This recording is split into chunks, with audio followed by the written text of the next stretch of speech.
लोग आगे बढ़ते हैं और अगला क्वेश्चन देखते हैं। अगला क्वेश्चन कहता है कि first two term of the GP is 12। बोल रहा है कि पहले दो टर्म का sum of first two term is equal to है 12। सम ऑफ पहला दो टर्म कितना है 12 है, ठीक है। और सम ऑफ थर्ड और fourth term, sum of third and fourth term equal to है 48, ठीक है। तो इसमें से आपको पूछ रहा है कि तुम पहले टर्म का वैल्यू बताओ, फर्स्ट टर्म का वैल्यू बताओ, जहां पे r तुम्हारा निगेटिव है। तो क्वेश्चन कह रहा है 12, 4, -4 और -12, ठीक है। तो ये हमसे क्वेश्चन कह रहा है। अब चलिए आगे बढ़ते हैं।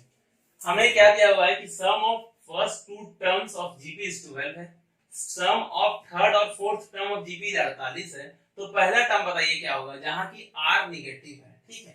तो चलिए हम इसको आगे बढ़ते हैं और बनाते हैं। तो सम ऑफ फर्स्ट टू टर्म क्या होगा, पहला टर्म दूसरा टर्म इज इक्वल टू 12 है, ठीक है। आपको अगला टर्म क्या दिया है, थर्ड टर्म और फोर्थ टर्म इक्वल टू 48, ये दिया हुआ है। ये पहला था, ये दूसरा था, ये दिया था। कि बोल रहा है कि sum of first two term is 12, तो पहला टर्म दूसरा टर्म इक्वल टू 12। यहाँ पे बोल रहा है तीसरा टर्म और चौथा टर्म का अगर सम करें तो 48 होगा। तो तीसरा टर्म और चौथा टर्म दोनों को जोड़ेंगे तो 48 होगा, ठीक है। अगर हम दोनों को अगर हम लोग सॉल्व कर लें, अगर हम इसमें से r स्क्वायर अगर हम कॉमन ले लें तो क्या बचेगा, इस वाले में से थर्ड इक्वेशन में तो क्या बचेगा, अगर हम इसमें से r स्क्वायर कॉमन ले तो a प्लस क्या बचेगा हमारा ar ही बचेगा। अगर r स्क्वायर कॉमन ले लेते तो अगर हम r स्क्वायर यहाँ कॉमन ले लेते बचेगा a plus r square ar बचेगा। अब a प्लस ar कितना दिया है 12, तो यहाँ हो गया 12 इक्वल टू 48। तो r स्क्वायर इक्वल टू 4, तो r इक्वल टू का प्लस माइनस 2। एक क्वेश्चन में दिया हुआ है कि r तुमको लेना है निगेटिव, तो यहाँ पे हो जाएगा r का वैल्यू -2, ठीक है। अब हमें पहला टर्म बताना है, तो चलिए किसी में रख लेते हैं, हम इसमें रख लेते हैं, इस वाले में। तो क्या है a plus ar equal to है 12, तो a प्लस r का जगह रखा -2, तो यहाँ कितना जाएगा -2a इक्वल टू 12, तो a इक्वल टू आया -12। आंसर आया -12। समझ में आया कैसे आया, चलिए हम लोग देखते हैं। हमें क्वेश्चन में ये दिया था कि sum of first two term is 12, तो a plus ar equal to 12 हो गया। Sum of third and fourth term is 48, तो थर्ड टर्म फोर्थ टर्म को जोड़े तो 48 आ गया। अब हम थर्ड टर्म में इसमें हम r स्क्वायर कॉमन ले लेते हैं, इसमें अगर हम r स्क्वायर कॉमन ले लेते तो क्या बचेगा, a plus ar equal to 48, और ये हमारा दिया है 12, पहले वाले से डाल दिए, तो r इक्वल टू आगे प्लस -2। r को हमें छोटा लेना था, तो r इक्वल टू हो जाएगा -2। अब हम इसको डाल दिए इसमें, तो a plus ar equal to 12, r का जगह -2 डाल दिया, तो a इक्वल टू -12 आ गया, ठीक है। चलिए आगे बढ़ते हैं। देखिए हम ऑलरेडी बेसिक से पढ़ा रहे हैं, अगर मान लीजिए अगर समझने में कहीं कोई दिक्कत हो रहा है तो आप मेरे को बताइए, लेकिन अगर आपको इस कैलकुलेशन छोटे मोटे कैलकुलेशन में दिक्कत हो रहा है तो आपको 6 से 10 का बेसिक बुक पढ़ना पड़ेगा। चलिए हम लोग आगे बढ़ते हैं। हम ऐसे भी जब हम आपको बताएं कि 6 से 10 तक का आप सब लोग एक बार बेसिक बुक पढ़ लीजिए। जिसको भी लगता है कि मेरा मैथ्स थोड़ा सा वीक है, उससे आपका बेस बन जाएगा। और मेरा वीडियो देखने के बाद आप एपी का 11वीं क्लास का बुक पढ़िए। कोई भी चैप्टर जब हम पढ़ा रहे वीडियो में तो आप वीडियो देखिए, उसके बाद आप 11वीं क्लास का एक बार एग्जांपल कम से कम बना लीजिए। ये क्वेश्चन ये दिया है कि एबीसी जीपी में है, कोई भी एबीसी जीपी में है और जिसका कॉमन रेशियो है r, ठीक है। एबीसी जीपी में है जिसका कॉमन रेशियो है r, और जो r का वैल्यू है वो है 0 से लेके 1 तक। क्या दिया हुआ है, कोई भी एबीसी जीपी में है और उसका कॉमन रेशियो है r, और r का वैल्यू 0 से 1 के बीच में है, ठीक है। और a 2b 3c ये एपी में है, ठीक है। तो r का क्या वैल्यू होगा, पहले आप क्वेश्चन हम आपको समझाएंगे फिर आंसर बताएंगे।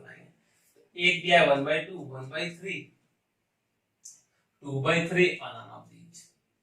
हमें क्वेश्चन ये कह रहा था कि ए बी सी जीपी में है, उसका कोई कॉमन रेशियो है जिसका कॉमन रेशियो 0 और 1 के बीच में आएगा, ठीक है। और a प्लस 2a 2b और 3c ap में है, तो r का वैल्यू बताइए। तो चलिए हम समझते हैं पहले। तो a क्या हो गया, तो ये b क्या हो गया, मतलब a ar और ar स्क्वायर हमारा जीपी में है। अगर इसे हम समझे तो ये a हो गया, ये b हो गया और ये c हो गया। a दिया है कि तीन टर्म जीपी में है, a ar और ar स्क्वायर। तो पहला a हो गया, ये b हो गया, ये c हो गया। और ये बोल रहा है हमारा ये वाला चीज AP में है।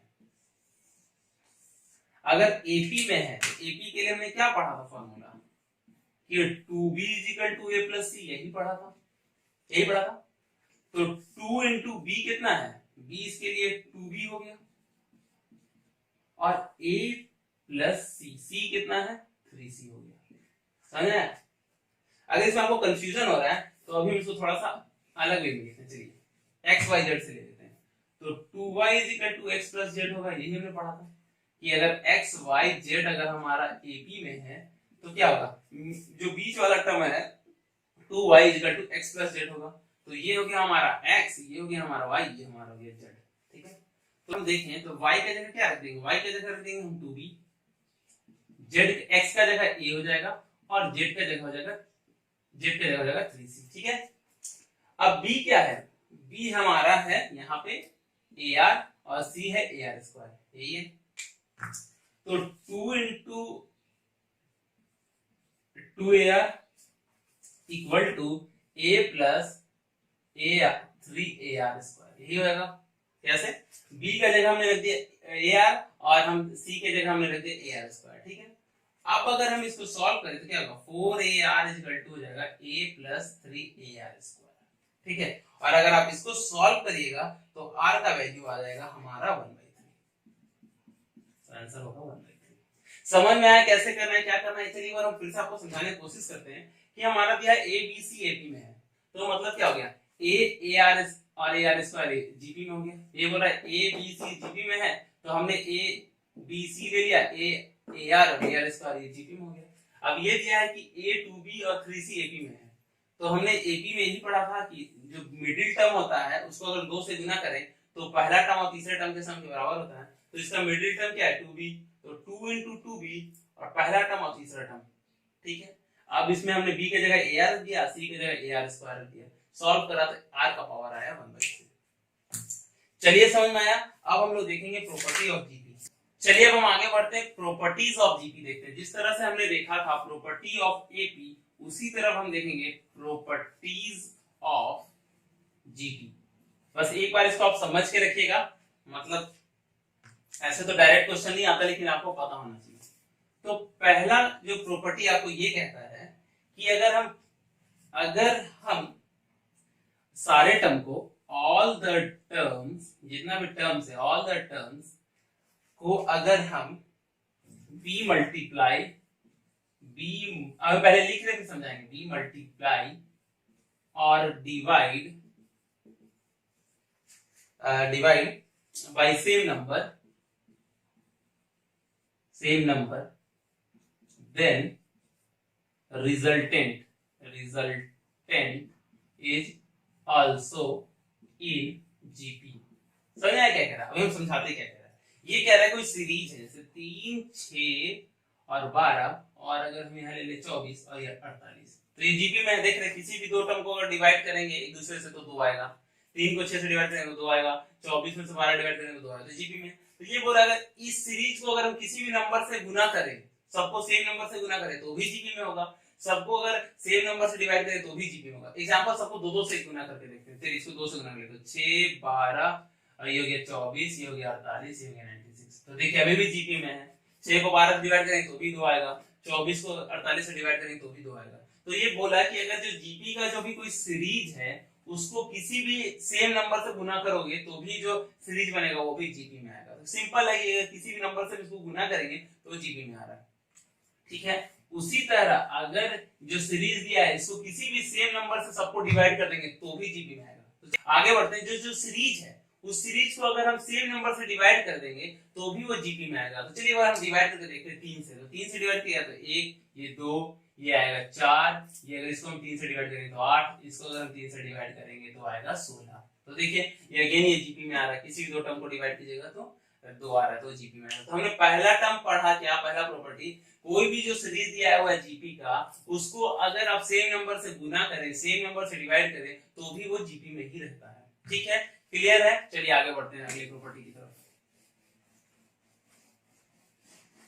5-6 प्रॉपर्टी हम लोग मिलकर पढ़ेंगे, उसके बाद आज के इस वीडियो को हम लोग आज कंप्लीट करेंगे। चलिए अगला प्रॉपर्टी हम लोग देखते हैं। अगला प्रॉपर्टी ये कहता है कि reciprocal of GP is also GP. Reciprocal of GP is also GP.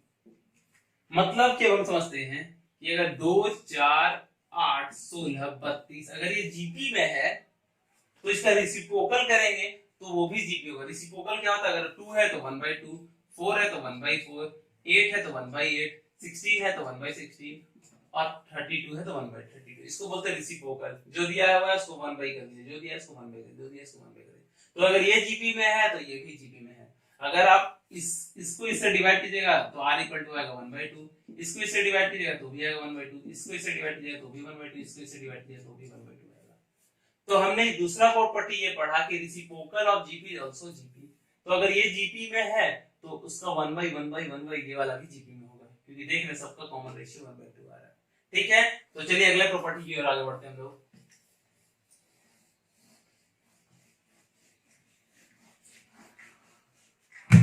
अगला जो प्रॉपर्टी कहता है कि इक्विडिस्टेंट टर्म का प्रोडक्ट भी जीपी, प्रोडक्ट ऑफ इक्वी, तीसरा प्रॉपर्टी हम देखा, ठीक है, इक्विडिस्टेंट टर्म इज सेम। अब हम समझाते हैं क्या। जैसे हमने पढ़ा तो समय की 2, 4, 6, 8, 10 ये हमने पढ़ा था किसमें, और 12 ये हमने पढ़ा था तो एपी में कि अगर इधर से पहला और इधर से पहले टर्म को जोड़ें तो उसके आंसर वही होगा जो इधर से दूसरे और उधर से दूसरे टर्म को जोड़ें, और जो इधर से तीसरे टर्म को जोड़ेंगे उधर से तीसरे टर्म को जोड़ेंगे तो उसका आंसर सेम ही होगा। देखिए क्योंकि 2 + 12 हमारा हो रहा है 14, 4 + 10 14 और 6 + 8 14। यही हमने पढ़ा था कि इक्विडिस्टेंट टर्म को अगर हम जोड़े तो इक्वल होगा। तो जीपी है तो उसको गुना करेंगे, बस इतना याद रखिए, जीपी जहां भी होगा वहां गुना करेंगे। तो इक्विडिस्टेंट टर्म को अगर हम गुना करें तो उसका आंसर सेम होगा। चलिए देखते हैं कैसे। 2, 4 अगर हम ले लेते हैं 8, 16, 32 और 64, ठीक है। तो इसको इससे हम गुना करेंगे तो 128 आएगा, इसको इससे गुना करेंगे तो 128 आएगा, और इसको इससे गुना करेंगे तो 128 आएगा। तो ये हमने पढ़ा था, इक्विडिस्टेंट टर्म को अगर हम एक दूसरे से गुना करेंगे तो सेम आएगा। ठीक है, क्लियर है? चलिए हम आगे बढ़ते हैं। एक दो प्रॉपर्टी और है इसके।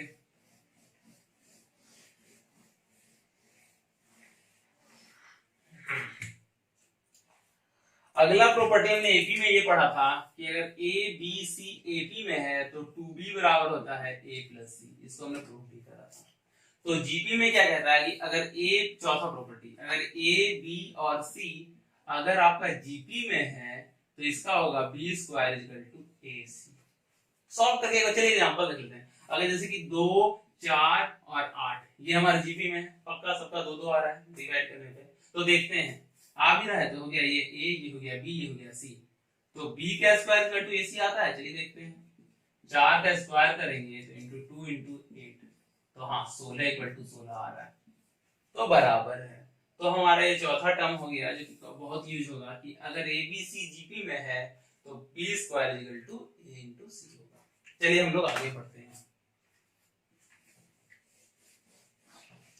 समझ में आ रहा है? अभी सभी लोग 11th क्लास का आप लोग बुक उठाइए, वीडियो देखने के बाद उसको एग्जाम्पल बनाइए। तो अगला जो क्वेश्चन, अगला जो हमारा जो प्रॉपर्टी है वो अभी के लिए आप याद रख लीजिए, जब हम आगे लॉग पढ़ाएंगे तो उसको क्लियर करेंगे। ये कह रहा है कि अगर हमारा a1 a2 a3 जीपी में है तो log a1 log a2 log a3 AP में होगा। ये हम आपको पढ़ाएंगे, जब लॉग पढ़ाएंगे तो समझाएंगे, लेकिन अभी के लिए आप बस प्रॉपर्टी कॉपी में लिख के रखिए कि अगर a1 a2 a3 अगर जीपी में है तो log a1 log a2 और log a3 आपका इसमें होगा, जीपी में होगा। ठीक है, तो चलिए हम आगे बढ़ते हैं क्वेश्चन के साथ। जो अगला क्वेश्चन जो हम आपको कराने वाले हैं वो क्वेश्चन इस बार नीम सेट 2019 में आया हुआ क्वेश्चन है। कौन सा क्वेश्चन आपको कराने वाले हैं जो कि नीम सेट 2019 में आया? कौन सा? नीम सेट 2019 इस साल के क्वेश्चन में आया हुआ। इस साल ये वाला क्वेश्चन आया, वो क्वेश्चन हम आपको करवा रहे हैं, ठीक है। तो क्वेश्चन ये दिया है कि suppose if x plus 2x plus 2 और 3x प्लस 3 ये जीपी में है, इसमें जीपी में, तो इसका फोर्थ टर्म क्या होगा? तो फोर्थ टर्म पूछ रहा है, फोर्थ टर्म इज व्हाट, ठीक है। हमसे क्या पूछ रहा है कि आपको x 2x प्लस 2 और 3x प्लस 3 जीपी में है, तो इसका चौथा टर्म क्या होगा, ठीक है। तो अभी हमने पढ़ा था कि इसमें ये हो गया, हम अगर a b c अगर हमारा जीपी में हो तो उसके लिए हमने क्या पढ़ा था कि b square equal to 4b square equal to ac, यही हमने पढ़ा था अभी प्रॉपर्टीज में कि a b c अगर जीपी में हो तो b square equal to ac होता है। तो इसमें a क्या हो गया? a ये हो गया, b ये हो गया और c ये हो गया, ठीक है। तो 2x प्लस 2 का स्क्वायर इक्वल टू x का square plus 3x plus 3 x into 3x plus 3 यही होगा फॉर्मूला के अनुसार। इसका हम ऑप्शन लिख देते हैं। पहले बार ऑप्शन दिया हुआ है 27 माइनस 27 माइनस 13.5 और 13.5, ठीक है। क्वेश्चन था कि x 2x प्लस 2 और 3x प्लस 3 जीपी में है, तो चौथा टर्म बताइए। ये क्वेश्चन है, इसको सॉल्व करते हैं। अभी हमने जीपी में पढ़ा था कि अगर a b c अगर हमारा जीपी में दिया हुआ रहे, ठीक है, तो हमारा क्या होता है फॉर्मूला से b square equal to ac, यही हमने पढ़ा था। तो हमारा b क्या हो गया? इसमें 2x प्लस 2 हो गया का स्क्वायर, a क्या हो गया? x हो गया और c क्या हो गया? ये वाला हो गया 3x प्लस 3, ये हो गया। क्योंकि यही 3 दिया हुआ था तो b ये हो गया, a हो गया, c ये हो गया, तो ये इसका ऐसे हो गया। अगर इसको आप सॉल्व करिएगा तो सॉल्व करके आएगा आपके पास x square plus 5x plus 4 equal to 0 और x का वैल्यू आएगा -1 और -4, ठीक है। तो चलिए एक बार x को हम रखते हैं -4, तो ये पहला टर्म हो गया हमारा -4, ठीक है। दूसरा टर्म ये वाला, मतलब दूसरा टर्म हो गया ar इक्वल टू कितना दिया है? 2x प्लस 2, तो कितना हो गया? 2 इंटू -4 प्लस 2 इक्वल टू हो गया -6। तो पहला टर्म -4 है, दूसरा टर्म -6 है, तो r कैसे निकलेगा? r इक्वल टू होता है दूसरा टर्म डिवाइडेड बाय पहला टर्म, तो दूसरा टर्म है -6, पहला टर्म है -4, तो आ गया 3/2, ठीक है। पूछ हमसे रहा है चौथा टर्म, तो चौथा टर्म क्या हो गया? AR3 ये होगा। तो कैसे निकलेगा? a का वैल्यू -4 दिया है, इसका वैल्यू 3/2 का होल क्यूब। इसको सॉल्व कीजिएगा तो -13/5 आएगा। और यही क्वेश्चन आया हुआ आपको नीम सेट 2019 में। तो कैसे दिया हुआ था? हमारे पास 3 टर्म दिया था, हम ABC ले लिए, चौथा टर्म से पूछ रहा था। हमने पढ़ा था जीपी में कि ABC अगर जीपी में होगा तो b square equal to ac होगा। b की जगह ये रख दिया, a की जगह ये रख दिया, c की जगह ये रख दिया। अब हम सॉल्व करें तो हमको आएगा -1 और -4। एक बार -4 लेके चले तो a का वैल्यू -4 आ गया। दूसरा टर्म दिया हुआ था 2x प्लस 2, इसमें x का वैल्यू डाल दे तो -6 आ गया। अब चौथा टर्म का वैल्यू होता है ax3, तो इसको हम डाले तो -13/5 आ गया, ठीक है। तो ये हमने अभी पढ़ा। चलिए आगे बढ़ते हैं हम लोग।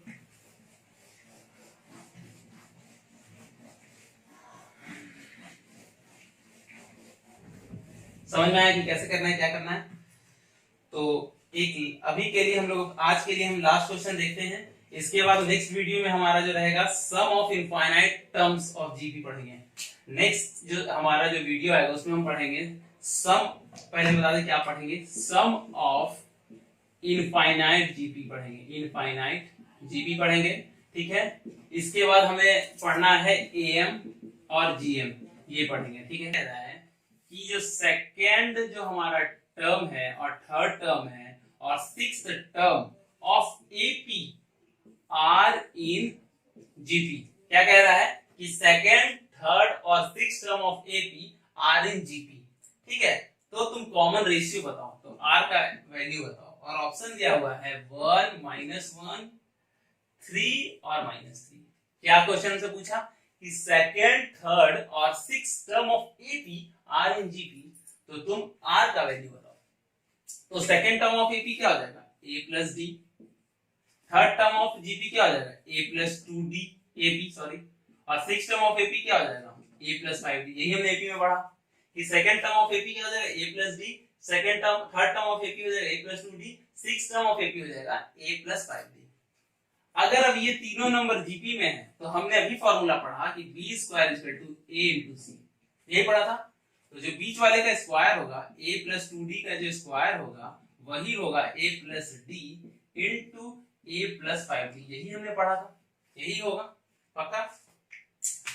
अगर आप इसकी सॉल्व कीजिएगा तो जो कि हम अभी सॉल्व नहीं कर रहे, आप सॉल्व करिएगा तो a इक्वल टू आएगा -2a, d इक्वल टू आएगा -2a, ठीक है। तो अगर हम d इक्वल टू अगर -2a आ गया तो हम रख देते हैं पहले वाले में। तो फर्स्ट टर्म क्या आ जाएगा हमारा, first term a plus d, तो इसमें क्या हो जाएगा a -2a, तो इस हो गया -a। देन सेकंड टर्म क्या हो जाएगा, सेकंड टर्म क्या हुआ a प्लस 2d, तो क्या हो जाएगा a प्लस 2 इंटू -2a, तो आ गया -3a। तो r कैसे निकलेगा, second term divided by first term, तो -3a divided by -a equal to 3, तो मतलब आंसर आएगा 3। कैसे समझे हम लोग, समझे हम लोग इस तरह कि सेकंड थर्ड और six term of AP are in GP, तो आर बताइए। तो अगर सेकंड टर्म एपी में होगा तो a plus d, third term of AP a plus 2d, six term of AP a plus 5d। अगर ये जीपी में है तो ये फॉर्मूला हमने पढ़ा था b square equal to a into c, तो इसके हिसाब से हमने इसमें रख दिया, इसको सॉल्व करा तो a इक्वल टू 2d आ गया। अब इस 2d में हम इसमें डाल दिए पहले टर्म में, तो पहला टर्म हमारा माइनस आ गया, फिर इसको हम सेकंड टर्म में डाल दिए तो सेकंड टर्म हमारा -3 आ गया, तो r हम डिवाइड करके 3 निकाल दिए। कोई दिक्कत हो, कोई परेशानी हो, आप हमें बताइए, ठीक है। तो मन लगा के पढ़ेंगे और अच्छे से पढ़ेंगे तो निकलेगा ही निकलेगा। मिलते हैं अगले वीडियो में, चलिए।